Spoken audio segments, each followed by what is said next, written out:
ایک یہ ہے کہ حضرت موسیٰ علیہ السلام نے جب اپنی قوم کو کہا کہ لڑائی کے لیے، تو ان کی قوم نے جواب دیا فضب انت و ربک فقاتلا انا ہاہنا قاعدون، ہم یہاں بیٹھے ہیں، تو جا کے لڑو، تیرا باپ اللہ تعالیٰ لڑے۔ تو اس پر حضرت موسیٰ علیہ السلام نے فرمایا، دعا کی، رب انی لا املک الا نفسی و اخی فافرق بیننا و بین قوم الفاسقین۔ اس پر اللہ تعالیٰ نے بھی فرمایا فإنها محرمۃ علیہم 40 سنہ فلا تأس علی القوم الفاسقین۔ سوال یہ ہے کہ کیا ساری قوم فاسقوں کی بن گئی حضرت موسیٰ علیہ السلام اور ہارون کے علاوہ؟ یہی لگ رہا ہے جی اعتراض کیا آپ کو اس پہ؟ قرآن کریم کی آیت پر تو کوئی اس میں گنجائش نہیں ہے کسی قسم کے اعتراض کی۔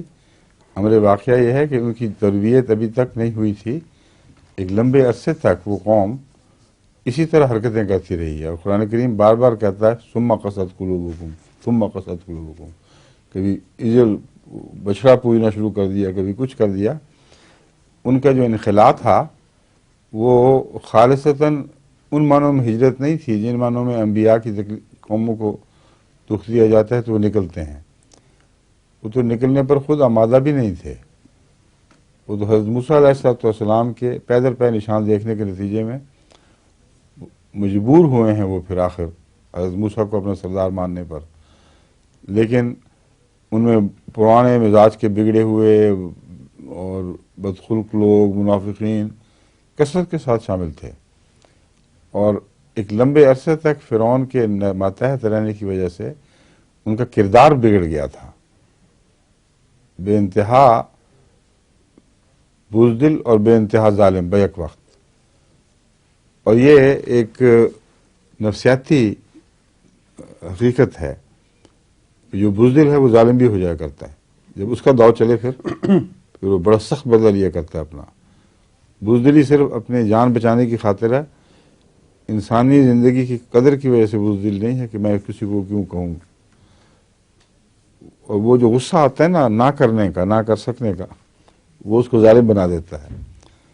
یہ ان کی نفسیاتی کیفیت تھی، اس لیے خدا تعالیٰ نے بار بار آزمایا ہے ان کو، اور ہر دفعہ جب خدا تعالیٰ کے فرمان کو انہوں نے نظر انداز کر دیا تو کوئی نہ کوئی سزا لے کر ہٹے ہیں پیچھے۔ لیکن اللہ تعالیٰ فرماتا ہے کہ ہم پھر بھی معاف کرتے رہے۔ تو ایک لمبا عرصہ عفو کا جو خدا تعالیٰ نے سلوک فرمایا ہے، اس کے نتیجے میں پھر ان میں بڑی اصلاح بھی ہوئی، بڑی قربانی کرنے والے بھی پیدا ہوئے۔ کم من فئۃ قلیلۃ غلبت فئۃ کثیرہ جس جماعت کے متعلق آتا ہے وہ یہی یہودی کی جماعت تھی، ان میں صالحین بھی تھے، خدا رسیدہ لوگ تھے پیدا ہوئے۔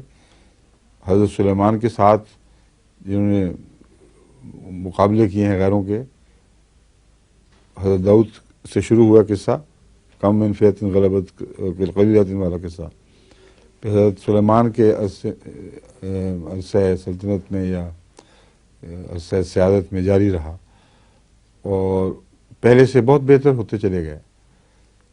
تو اگر وہ پہلے سے بہتر نہ ہوتے یا خدا تعالیٰ کے علم میں ہوتا کہ انہوں نے بہتر نہیں ہونا، تو حضرت نوح کی قوم کے ساتھ جو سلوک تھا وہی ان کے ساتھ ہونا چاہیے تھا۔